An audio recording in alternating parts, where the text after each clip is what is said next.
Hey guys, tonight we are taking a slow walk through Edo, the bustling heart of what you'd later call Tokyo. It's late, and the air is still damp from a light drizzle. The wooden planks under your sandals creak, and somewhere down the block you hear the soft jingle of a patrol bell. Above you, paper lanterns sway gently, their thin frames glowing with trapped fire, as if each one holds a restless spirit deciding whether to stay inside the wax or leap out into the night. You probably won't survive this particular stroll if you're expecting a nice, modern streetlight, because back here in 18th century Edo, all you get is a fragile bit of oiled paper between you and total darkness. So, before you get comfortable, take a moment to like the video and subscribe, but only if you genuinely enjoy what I do here. And I'd love to know. Drop your location and local time down in the comments. Now, dim the lights, maybe turn on a fan for that soft background hum, and let's ease into tonight's journey together. You trudge along a narrow alley where houses lean in like nosy neighbors. The lanterns hang from hooks outside doorways, their reddish glow painting soft halos on damp stones. They smell faintly of soot and oil, with a hint of fish smoke drifting from a nearby izakaya. If you stand still too long, you hear the hiss of oil feeding the flame, and you start to imagine it breathing. These lanterns are supposed to be your friends, keeping the path visible, but they also cast shadows that bend and stretch in unsettling ways. That shape on the wall, passing cat, or, if you ask your half-drunk neighbor, a ghost stretching its legs. The city of Edo in the 1600s to 1800s was no sleepy village. It was one of the largest urban centers in the world, with over 1 million residents at its peak. Yet at night, even the biggest city shrinks. The shogunate authorities enforced curfews, and night watchmen patrolled to keep fires and crime at bay. But what about you walking here after hours? Well, you'd be counting on lanterns, candles, and your imagination not to betray you. Mainstream fact: fire prevention was so important in Edo that the city employed entire brigades called hikeshur, the firefighters, who raced around whenever a blaze erupted. Because everything was built of wood and paper, a single overturned lamp could wipe out whole districts. That makes the lantern both a savior and a suspect, necessary for light, but dangerous if mishandled. Quirky tidbit: some lanterns were actually made in the shape of gourds or even carved turnips when paper was scarce, giving alleys a slightly salad-themed aesthetic. Imagine going home after a stressful day and seeing a glowing pumpkin on a stick outside your door. You'd laugh, then trip over the step because you were too busy staring. But historians still argue whether these lanterns, especially the ones used in ghost stories, were inspired by real phenomena like kitsunebi, those mysterious foxfires, or simply the human brain panicking in low light. The debate hasn't exactly kept anyone up at night, except, of course, the night watchers themselves. As you continue your walk, you notice how lanterns are never uniform. Some burn bright, others flicker weakly as though they're running out of breath. A clever observer could guess how rich a household was by the quality of its lantern. Wealthier families displayed sturdier frames painted with crests. Poorer homes had patched paper covers that barely clung together. If the wind rose, you could bet half of them would blow out, leaving you in eerie pockets of shadow where your imagination instantly supplies the worst possibilities. You step into one of those pockets now. For just a moment, there is only darkness. Your ears sharpen. The drip of water from a gutter, the squeak of sandals, a far-off cough. Then a lantern ahead catches you, its glow wobbling like a nervous heartbeat. The flame inside is tiny, but you walk toward it as if it's a lighthouse. And here's the funny thing. You suddenly trust this flimsy paper box to protect you from whatever nonsense your mind conjured up in the dark. And maybe that's the trick of Edo's ghostly lanterns. They weren't just light sources. They were characters in the night, each with a personality. One steady, one fidgety, one stubbornly refusing to go out. Some residents even gave them nicknames, as if to make the night less lonely. Old Red Eye might hang at your corner. Crooked Belly 2 streets over. Sounds silly, but when you walk the same streets every evening, a lantern that behaves predictably starts to feel like an old acquaintance. Still, lanterns also provided the perfect setup for spooky tales. You could swear one was following you, its glow bobbing just at the edge of your vision. Or you'd swear you saw an extra shadow, one more than there should be, walking beside you. And in Edo, where storytelling was half a survival mechanism and half a party trick, those little anomalies became the seeds of enduring ghost legends. Take a pause here. Imagine yourself leaning against a post, lantern swaying above, the faint clatter of a wooden cart in the distance. Someone's voice calls out, muffled, maybe singing a lullaby to a restless baby.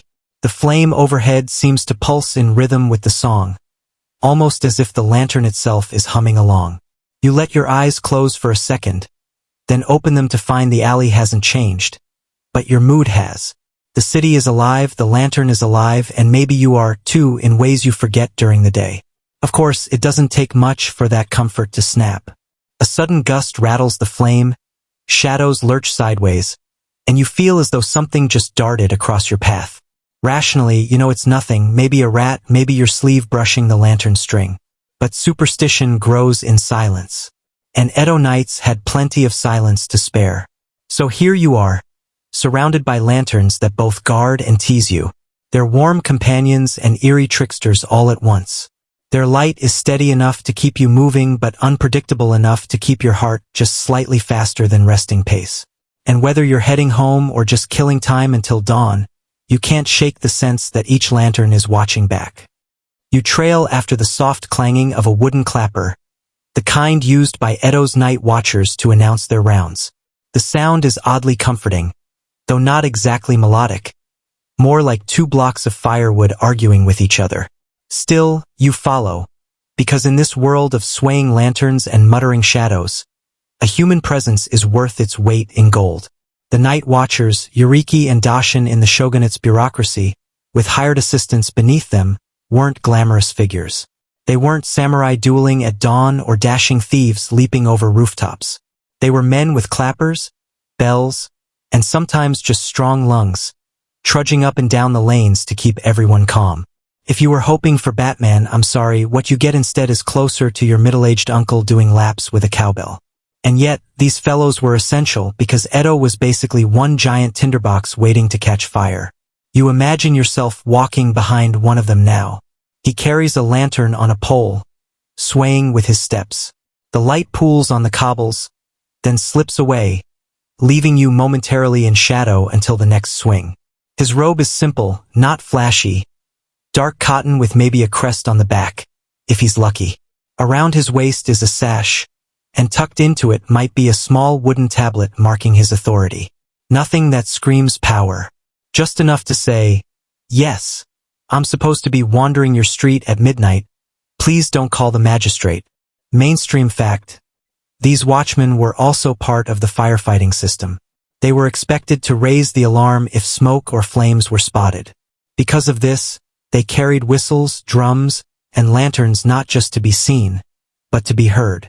Their patrol calls were rhythmic chants, announcing the hour, the weather, and little reassurances like, all is well. It's the Edo version of your phone's lock screen notifications. The quirky tidbit is that some watchmen were famous for singing their announcements off-key, almost like bad karaoke at midnight.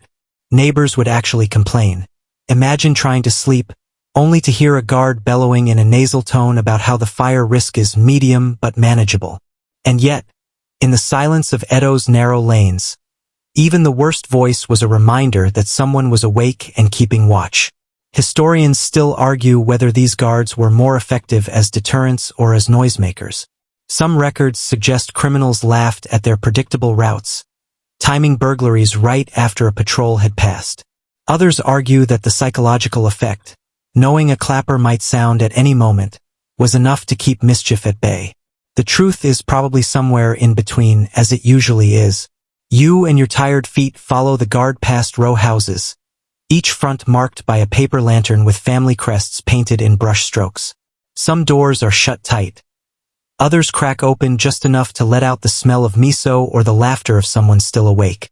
The guard glances around, mutters something to himself, then strikes his clapper twice. Clack, clack. The sound echoes off wooden beams. Somewhere in the dark, a dog barks. The rhythm of these patrols becomes a kind of music for your night walk. The lantern sways forward. The clapper sounds, your steps fall into line. It's not unlike counting sheep, except you're counting clacks. And like sheep, these sounds are meant to lull. They tell you, go ahead, sleep. Someone else is awake. But there's an undercurrent you can't ignore. Every time the lantern swings, the shadows stretch into forms you don't entirely trust. That crooked fence looks like a hunched man. That laundry line resembles a noose. Your logical brain says no, but your sleepy brain is leaning toward yes. And you wonder if that's why Edo's storytellers thrived, because the night watcher's job was not only to patrol the physical streets, but also to keep people's imaginations from eating them alive. You pause near a small bridge. The guard stops, peers down into the canal, and lowers his lantern. The glow ripples over the black water, shattering into golden shards. You can almost imagine faces staring back up at you, watery and pale. The guard grunts, shakes his head, and moves on. For him, it's routine. For you, it's one more reminder that these lanterns are both tools and tricksters. A practical fact, Edo authorities actually regulated lantern usage. Streets were supposed to be lit at certain intervals, especially in busy districts, though the quality varied wildly. Some neighborhoods pooled money to maintain large lanterns at crossroads, while poorer areas relied on smaller, often unreliable lamps outside individual homes. In theory, the watchman's lantern was just a supplement. In reality, it was often the only consistent glow you could count on during a patrol. As you walk farther, you begin to sense how lonely this work was. Night watchers didn't patrol in large groups, usually just one or two covered long stretches of street. The city felt endless, especially in the hours before dawn. Imagine calling out into the dark, "All is well," when you know half the people inside are probably rolling their eyes. And yet, without you, their houses would feel unguarded. It's thankless work, but also strangely intimate. You're the thin thread between hundreds of sleepers and the night. You pass a sake shop, shutters drawn but lanterns still glowing faintly at the eaves. The watcher pauses again, taps his clapper twice, and mutters, "Clear night." You notice how his voice doesn't echo much here. The street absorbs it like the city is tired too. You think about how many times he's walked this same stretch, how many lanterns he's lit, how many suspicious shadows he's dismissed. He knows the city at its quietest, the way you know your bedroom ceiling at 3 a.m. Every crack, every creak, every flicker. Then, as if to prove a point, the lantern sputters. The oil is low. The flame gasps, struggles, then steadies again, weaker but still alive. The guard doesn't even look surprised. For him, it's just part of the night's rhythm. For you, it's a reminder. Every light is temporary, and every shadow is waiting for its turn. You keep following, step by step, clack by clack, until the patrol turns a corner and disappears. The lantern's glow fades, and you're left standing in the half-dark, with only the memory of its swing to reassure you. The patrol has moved on, leaving you with the quiet company of your own breath and the shiver of lantern light. And this is when the imagination likes to throw a late-night party. Because when lanterns flicker in Edo, they don't just light the path. They invite stories. You've probably heard that the people of Edo loved ghost tales almost as much as they loved pickled daikon. Summer evenings, especially, were prime for kaiden, spooky stories designed to cool the listener with a chill down the spine. The lanterns, with their uneven glow, were stage props for these tales. They didn't just illuminate, they hinted at something more, something uncanny waiting to be explained away, or not. Take the myth of the Hitodama. These were thought to be wandering souls, glowing orbs that drifted free of the body after death. You're standing here, and if your lantern suddenly dims and then a floating blue fireball appears down the street, your Edo brain wouldn't say, "Ah yes, swamp gas." You'd probably mutter a prayer and hustle back inside. Mainstream fact, even today, ghost fire stories in Japan are often linked back to these Edo-era explanations of death's leftover energy. But then you hear about Kitsunebi, the foxfires. Foxes weren't just cute woodland creatures here. They were tricksters, shapeshifters, occasional messengers of the gods. They supposedly carried fire in their breath or tails, dropping glowing flames to lure humans astray. The quirk? Farmers sometimes left bits of oily rag burning in the fields to scare off pests, and people mistook them for foxfires. Imagine stumbling home tipsy, seeing flickering lights, and yelling, "Curse you, mischievous fox!" when it's just your neighbor's pest control system. Historians still argue whether these supernatural lanterns were mostly natural phenomena. Bioluminescent bugs, methane, even trick reflections on water, or whether they were genuine cultural inventions born purely of imagination. The debate keeps folklorists busy, but for you, standing under a trembling paper shade, the cause doesn't matter. The fear feels the same. A lantern creaks in the breeze. The flame dances, elongates, then bends sideways as if pointing at something. You feel the urge to turn your head. There's nothing, just a dark alley, stacked crates, a cat leaping silently onto a roof. Yet the light made you think there was more, and that more is where ghost stories sprout. You remember the Andon, a standing lantern for indoors. Edo families often placed them near futons, the dim glow enough to keep nightmares at bay. But in the wrong light, that faint glow could create the illusion of movement in the corner of your room. Thus, tales spread of paper lanterns themselves sprouting faces, like the Chachin Obake, a haunted lantern with one glaring eye and a dangling tongue. This wasn't just horror, it was humor, too. Kids would giggle at the idea that their house lamp might yawn awake. Picture your desk lamp suddenly developing eyelids. Terrifying, yes, but also a little funny once the screaming stops. As you stroll farther, you overhear laughter from a tea house. Inside, a storyteller has gathered an audience, his voice low and dramatic. You sneak closer and catch the end of a tale about a woman who carried her lantern home each night, until one evening, the flame revealed another woman's face floating beside her, pale and smiling. The listeners gasp, then chuckle nervously, sipping tea to steady themselves. You realize ghostly lanterns weren't only about fear. They were entertainment, a communal way of coping with the uncertainty of night. You step back into the alley, letting the faint glow from a shrine lantern guide you. It smells faintly of incense, the paper cover decorated with a brushstroke fox. Shrines often kept lanterns burning as protective symbols, their steady glow reassuring the locals. Yet here, too, imagination crept in. The flame inside seems unnaturally steady, as if watched over by something unseen. You stand for a moment, feeling that dual pull. Safe and spooked, comforted and cautious. Another quirky tidbit. Sometimes pranksters would rig lanterns with strings to make them bob eerily at passers-by. A group of mischievous apprentices once tied a paper lantern to a fishing pole, dangling it over a canal to scare late-night walkers into thinking a ghost orb was floating across the water.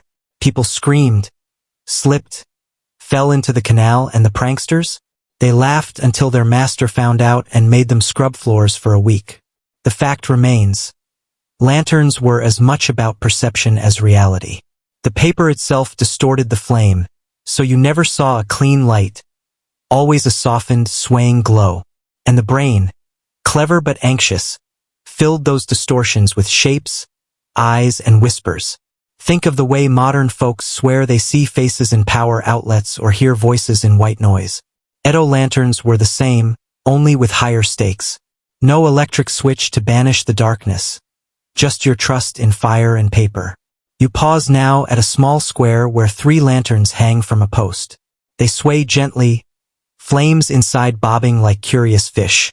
You feel watched but not menaced. Maybe these are benevolent lanterns, the kind that keep malicious spirits away, guiding safe passage through Edo's maze of streets. Or maybe, if you let your thoughts wander too far, they're 3 ghost souls waiting for someone careless enough to follow them into a quiet graveyard. The laughter from the tea house drifts away, replaced by the trickle of water and the hiss of burning oil. You sigh, realizing the ghostly lanterns of Edo weren't just about seeing the night. They were about being seen by neighbors, by watchmen, by spirits, real or imagined. And in that uneasy balance, Edo residents found both fear and comfort. The street bends wider now, opening into a small marketplace that stubbornly refuses to sleep. You find yourself among vendors who clearly didn't get the memo about curfew, hawking noodles, fish cakes, and steaming cups of tea under a canopy of lanterns. Their glow turns the night golden, masking the black sky above and tricking your brain into thinking the sun just took a short nap. Here, the lanterns serve a different role than on the lonely alleys. They're not ominous guardians or prankster flames. They're business partners. A merchant without a lantern might as well hang a sign saying, "Closed, go spend your coin elsewhere." The smell of grilled eel snakes through the air, and you hear the clatter of wooden bowls as travelers dig into late suppers. Mainstream fact: Edo's economy thrived on these little pockets of night trade. Inns, tea houses, and vendors along the highways catered to travelers arriving after sunset. The lanterns weren't just decoration, they were practical advertisements. A well-lit inn meant warmth, food, and safety. A dim or absent lantern meant, "Don't bother knocking, we're asleep." The quirky tidbit is that some inns grew competitive with their lanterns, designing paper shades with witty paintings or humorous slogans. Imagine strolling past a line of goose houses, one lantern boasting a smiling carp, another with a pun about hot baths, and yet another shaped suspiciously like a turnip. Marketing was alive and well, even if it came in the form of a glowing vegetable dangling over your head. Historians still argue whether these midnight markets truly defied curfew laws or if the authorities simply looked the other way. Official records describe strict regulations about closing times, but diaries and travelogues casually mention late-night meals and chance encounters under lantern light. Was Edo stricter on paper than in practice? Probably, but you don't really care when there's a bowl of soba steaming in front of you. You weave through the crowd, lanterns swaying overhead. Each flame is like a heartbeat in the night, bouncing gently as people pass. Travelers from the provinces haggle for lodging, their faces half lit and half hidden, as if everyone is already halfway into a ghost story. The lanterns throw light on weary expressions, but they also soften them, lending everyone the same warm, dreamlike glow. Over there, a storyteller earns a few coins by retelling old legends. Yes, the same ones about ghostly fires, but now they sound funny instead of frightening. He leans on his staff, his lantern wobbling at his feet, and exaggerates the fox's mischief until even the guards chuckle. His audience slurps noodles, claps politely, and waits for the punchline.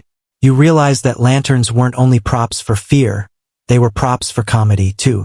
Just as easily as they made a lonely alley feel haunted, they made a crowded square feel festive. You pause at a stall selling charms. Little paper slips inked with prayers, folded neatly, and tied with strings.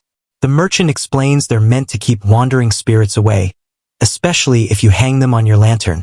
You picture a flame shining through paper covered in blessings, as if the words themselves glow.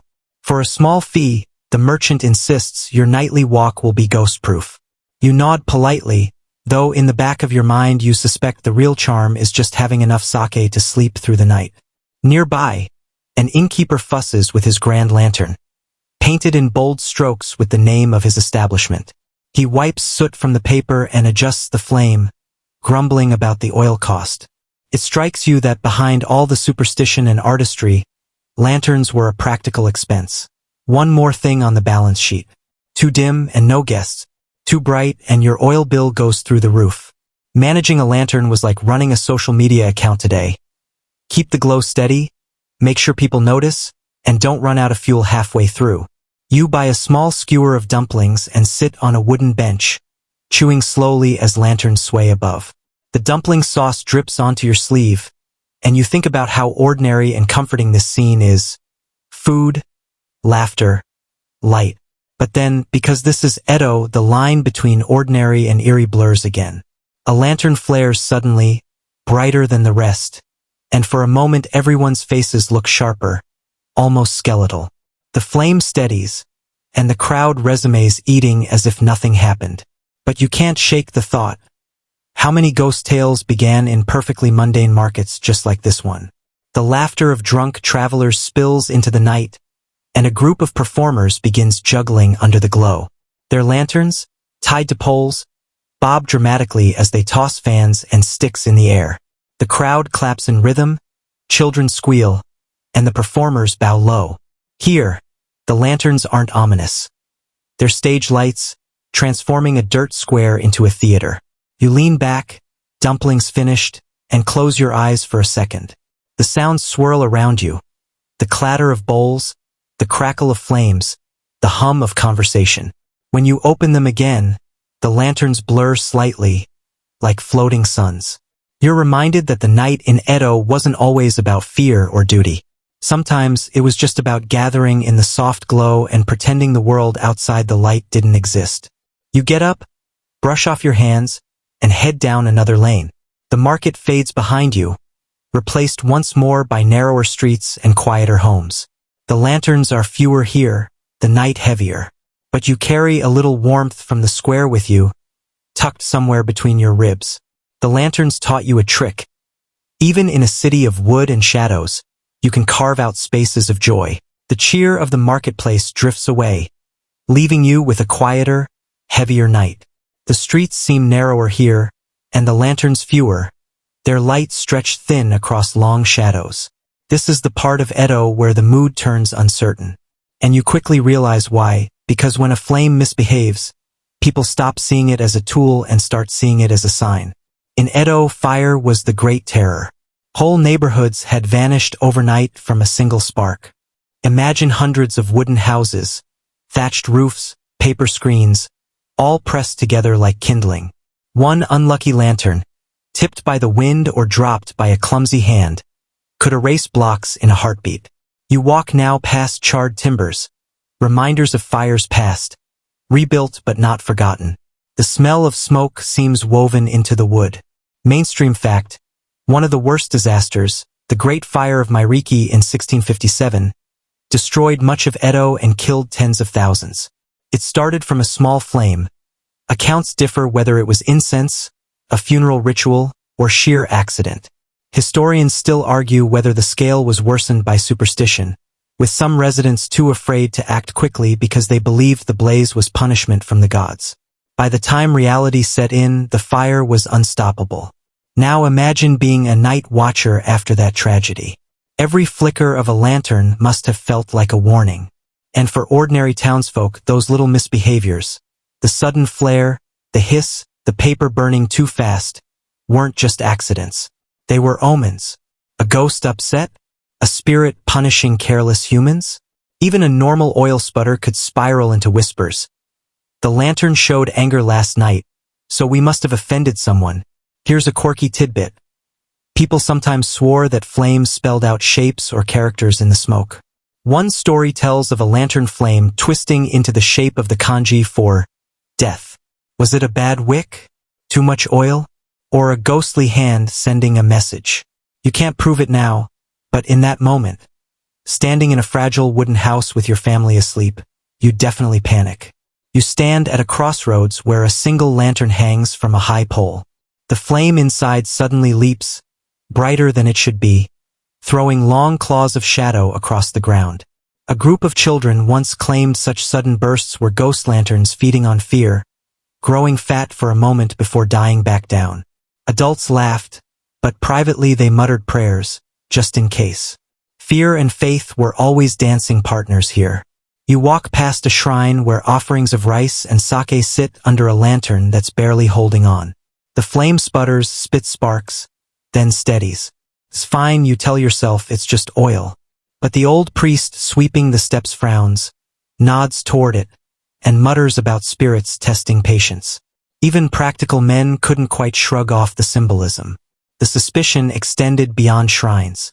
Inns and shops sometimes faced real trouble if their lanterns flickered oddly. A rumor might spread.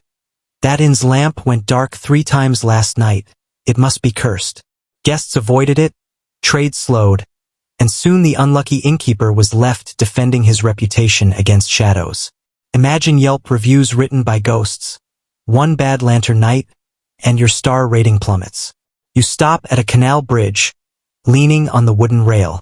Across the water, a lantern glows faintly, its reflection quivering in the ripples. Suddenly, another reflection joins it, brighter, bluer. But when you squint, there's no second lantern on the shore. Just the reflection. People swore such sights were proof of wandering souls. Lights with no source. Skeptics said it was tricks of water and wind. Historians still debate whether these tales were exaggerated or if locals truly believed every odd flicker had meaning. You standing here now aren't sure either. The reflection fades, and the original lantern remains steady, like nothing ever happened. One story you overhear from a passerby involves a wealthy merchant whose warehouse lanterns went out, one after another, with no wind, no rain, no explanation. Within a week, his building caught fire. Coincidence? Bad wiring, bad rope and oil? Or cosmic foreshadowing? Edo residents didn't separate these possibilities. They layered them all together, shrugging but also stocking up on protective charms. As you keep walking, the mood deepens. Each lantern seems a little more unpredictable, a little more alive. You start counting the seconds each flame holds steady, wondering if the next will falter. Your mind plays tricks. You think you see faces in the flicker, lips moving in the glow. You shake your head, blaming the fatigue.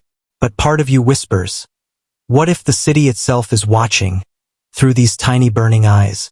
Then, unexpectedly, you pass a small cluster of homes where the lanterns burn bright and unwavering. Their glow feels steady, almost reassuring. Families inside must be sleeping easier tonight. You catch yourself smiling, because in Edo, when so much depended on luck and superstition, a calm flame could feel like a blessing. The lanterns, unpredictable as they were, weren't only harbingers of doom. Sometimes they gave hope. The air grows cooler and you pull your robe tighter. Shadows stretch long, the silence broken only by the occasional hiss of oil.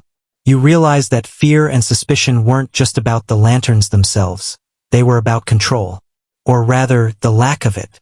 In a city where fire could erase lives in minutes, the tiniest flicker seemed like a cosmic clue. And maybe, just maybe, believing the lantern had a message made the chaos feel a little less random. You leave behind the charred beams and whispered omens, stepping into a quieter quarter where the houses lean like weary listeners, their lanterns bobbing on hooks. Here, rather than merchants or gossiping neighbors, you find the men of books, robes, and rituals. Edo was not just a city of markets and inns. It was a place where scholars, priests, and skeptics wrestled with the meaning of every flicker. And you, lucky insomniac wanderer, drift close enough to overhear.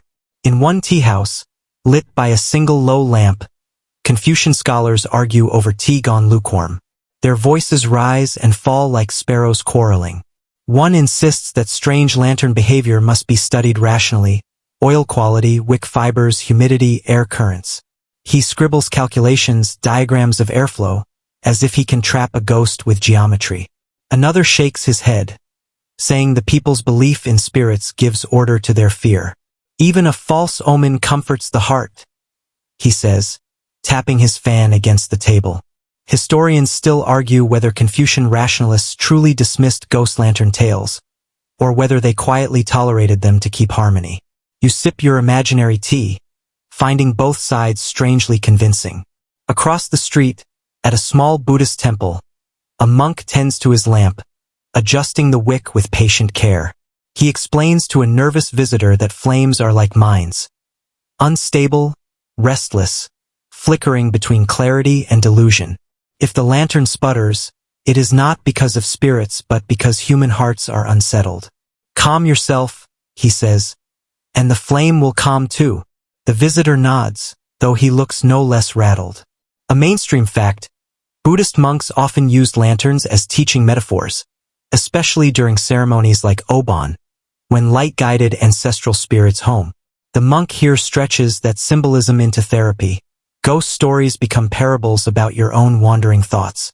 Meanwhile, a Shinto priest nearby leans into mystery rather than dismissing it. He tells you about kitsunbai, foxfire, those strange, bobbing flames seen in fields at night. People claimed fox spirits carried them, tricking travelers. Some said foxfire merged into Edo's lantern myths, seeding the idea that a flame could be a living being. And if a flame lives, it can also grow angry.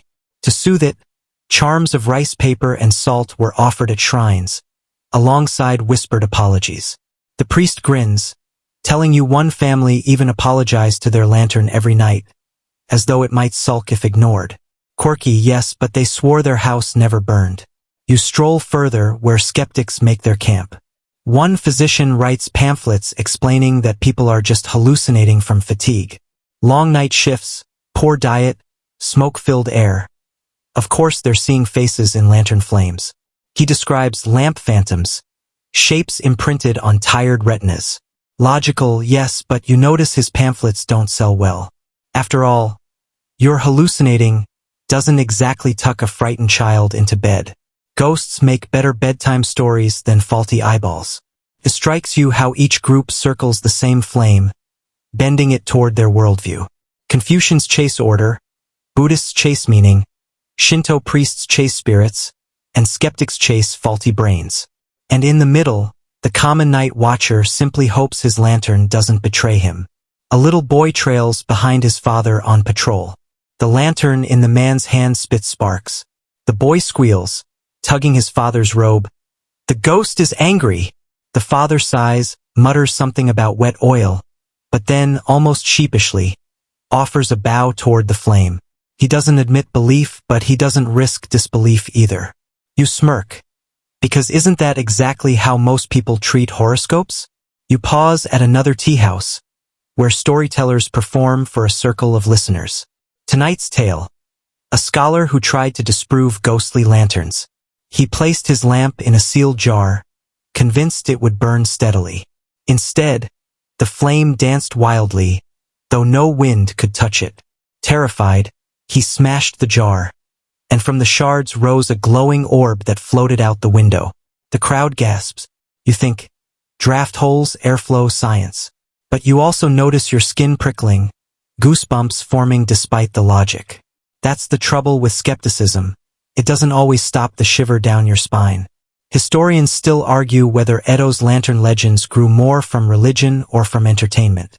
Some point to the rise of kabuki and ghost plays, which exaggerated flames as props, turning superstition into theater. Others insist the plays only borrowed fears already woven into daily life. You find yourself torn. Is the stage reflecting reality or shaping it? The debate remains open, like a flame never quite extinguished. The hour grows late, and the scholars' voices fade. Priests close their shrine gates, skeptics put away their scrolls. But the lanterns remain, glowing steadily, as though amused at the humans circling them with theories. You imagine the flames whispering to each other. Let them argue. We'll flicker when we please. And somehow, that feels truer than all the lectures you've just overheard. As you drift onward, the lantern light clings to you, not just as warmth, but as a reminder of how belief and doubt coexist. You carry both in your pocket now, like two coins you can flip depending on your mood. And when your own lantern sputters later tonight, you wonder, will you blame bad oil, or will you mutter a quiet apology, just in case? Your feet drag across stone, soles scuffing as the alleys widen into something less secretive and more celebratory. Gone are the hushed debates of scholars and the smoke-sour mutters of priests. Now you step into a wash of lanterns not just for light, but for spectacle. Edo's lantern festivals spread like fireworks that never needed gunpowder. You find yourself blinking against a brightness so cheerful it almost feels illegal after so many shadows. Paper lanterns float above you like drifting moons, strung between poles, houses, and gates. The air hums with chatter. Vendors call out skewers of grilled squid, and children dart between legs holding tiny lanterns shaped like rabbits and carp. The weight of superstition has not vanished, it's transformed.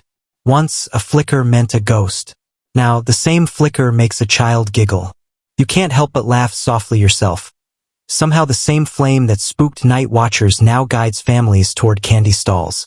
A mainstream historical fact, the Toro Nagashi practice, where lanterns are floated on rivers to guide the souls of the dead, became one of the most cherished sights of Edo summers.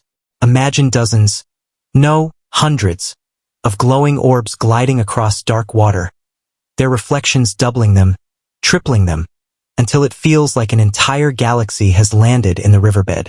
The symbolism is clear. Lanterns no longer trap restless spirits, they escort them home. A neat upgrade from terrifying omens to celestial Uber drivers for ghosts. But don't mistake this joy as purely wholesome. You overhear older women telling children not to jostle the lanterns. You'll anger the spirit inside. The kids nod, wide-eyed, as though the paper shell really houses something alive.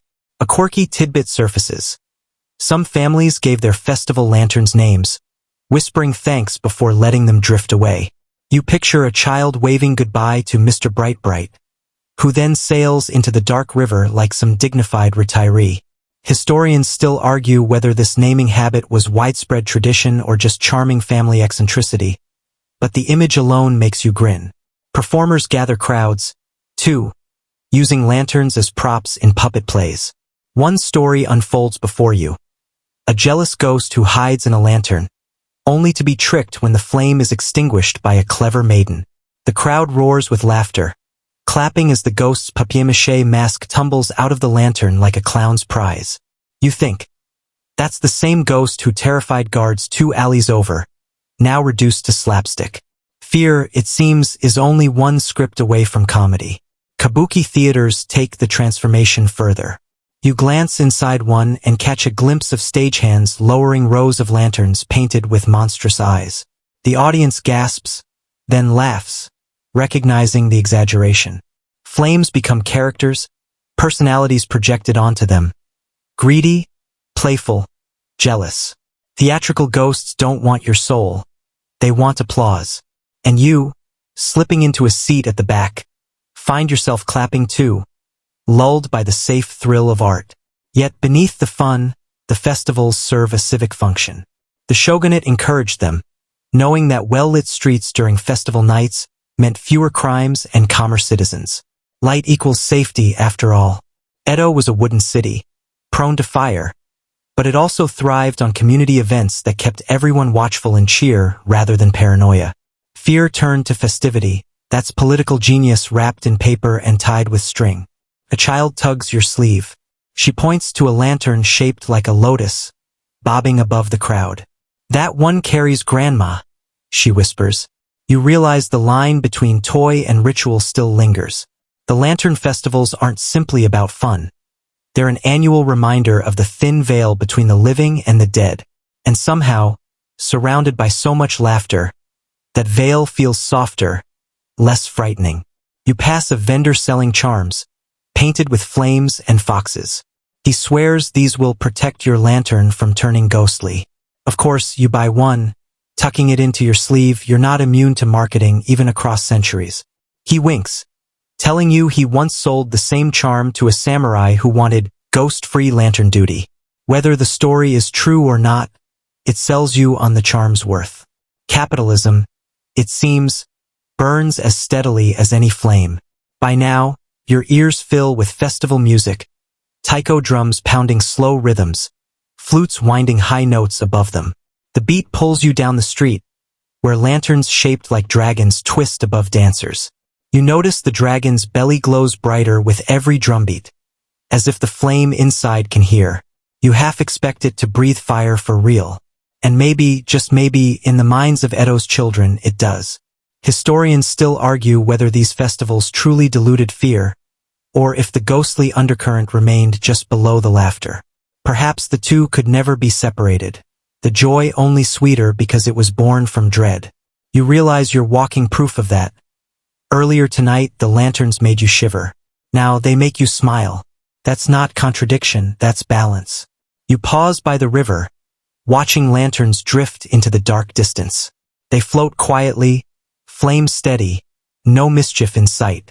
Families wave until the last glow fades. Then silence falls, soft and respectful, as though everyone has collectively tucked the dead into bed. You feel your shoulders relax. Funny, isn't it? The same lantern that once threatened to invite a ghost into your home now assures you that the ghost has safely left. And so you wander from the noise and color, carrying a festival's warmth in your chest. Behind you, laughter echoes, bells chime, and lanterns still bob overhead. Ahead, the streets quiet again. But something has shifted. The darkness no longer feels quite so hungry. Instead, It feels like a stage waiting for its next lantern to arrive. The streets taper back into quiet lanes. The festival's glow dimming behind you until only scattered lanterns remain, hanging like sleepy stars on wooden posts. Each one sways with the night air, less a warning now and more a sigh of comfort. You realize you've traced the entire arc of these lanterns. Born from fear, tested by superstition, mocked in plays, embraced in festivals, and here they stand, simple companions in the hush of Edo's dusk. Your steps slow. The paper lantern above you trembles faintly, its flame steady despite the breeze. Once you might have shivered, wondering if a ghost perched nearby. Now you simply feel watched over. Funny how fear reshapes itself. Edo's citizens learned it too. When lanterns multiplied across the city, darkness no longer threatened to swallow them whole. Instead, light turned watchful, almost protective. Night watchers who once muttered about phantom flames began to trust their glow. Here's your mainstream historical fact. By the mid-18th century, Edo boasted an organized system of night watch lanterns, many maintained by local fire brigades. Hikeshare. These weren't just props. They were civic tools, marking safe zones, deterring crime, and reassuring households in a city where fire disasters were as common as spring rains. If your lantern burned through the night, you slept easier. That's history disguised as comfort. But even here, in this softened glow, odd habits clung. A quirky tidbit floats up. Some households painted crude faces on their lanterns, believing a smiling mouth would frighten away lurking yokai. Imagine walking through Edo and being greeted not only by steady flames but by an army of goofy grins and cartoon eyes hovering in the dark. The effect was probably equal parts ridiculous and unsettling, kind of like being comforted by a clown. Historians still argue whether these painted faces were more superstition or sheer playfulness. But either way, the lanterns looked back. You reach a small bridge, where one last lantern dangles, its paper worn, patched by careful hands. Children, earlier wild from festival sweets, now walk with their parents, yawning, clutching the sticks of extinguished lanterns. Their laughter fades into drowsy murmurs. Even the ghosts, if they linger, must be ready for bed by now. You lean on the railing and look down at the river, still carrying the faint reflections of those drifting orbs. For a moment, the water seems like a mirror, showing not the ghosts of Edo, but the living who face them down with humor, ritual, and community. A dog barks in the distance, then quiets. The night has turned tame. You breathe in the damp wood smell of the bridge and the faint tang of extinguished oil. The flame overhead pops softly, almost like a sigh, then steadies again. Once you would have flinched. Now it just feels like the lantern is settling in for the night too. It hits you. These ghostly lanterns weren't banished. They were reimagined. From hauntings to household comfort, from eerie omens to festival fireworks, they lived multiple lives. Fear didn't vanish. It learned how to coexist with joy. And you, walking back toward your inn, find yourself oddly grateful to the citizens of Edo. They didn't just survive their shadows, they taught their shadows how to dance. The road ahead grows darker, lanterns fewer now. Yet you don't feel alone. Each flicker you pass feels like a companion, whispering that the night is watchful but not hostile. And somewhere, tucked behind festival laughter and bedtime stories, even the ghosts must be smiling at the thought. The streets of Edo soften around you, voices fading, footsteps vanishing, until it feels as though the entire city has curled into slumber. The lanterns, once fierce with stories of fire and spirits, now seem gentle, like a string of warm sighs hung across the dark. You pause, breathing slower, letting the stillness sink into your bones. The air no longer carries fear, only calm. Each flame you passed tonight told its own tale. A guard whispering about ghost fires, a scholar lecturing logic, a child naming her lantern before sending it to the river. Together, they wove a thread through history, showing how light itself can shift, warning, teasing, comforting, protecting. And now that thread lies quietly at your feet, like a path guiding you toward rest. The city exhales. You notice the way shadows lengthen and soften, no longer sharp, no longer threatening. They blur, they breathe, and they fold gently around the lanterns that keep their quiet vigil. If you listen carefully, you can almost hear the soft hiss of oil, the faint crackle of paper, the lull of water against wooden pilings. It is not frightening. It is music in the minor key of sleep. So let the lanterns burn for you too. Imagine one at the corner of your room. Its glow steady, its warmth wrapping you up the way Edo wrapped itself against the night. Let the flicker quiet your mind. Let the paper walls of the lanterns soften your thoughts, until the only thing left is steady breath. And when you close your eyes, know that you are not walking alone. The lanterns of Edo are still keeping watch, gentle, ghostly, and kind.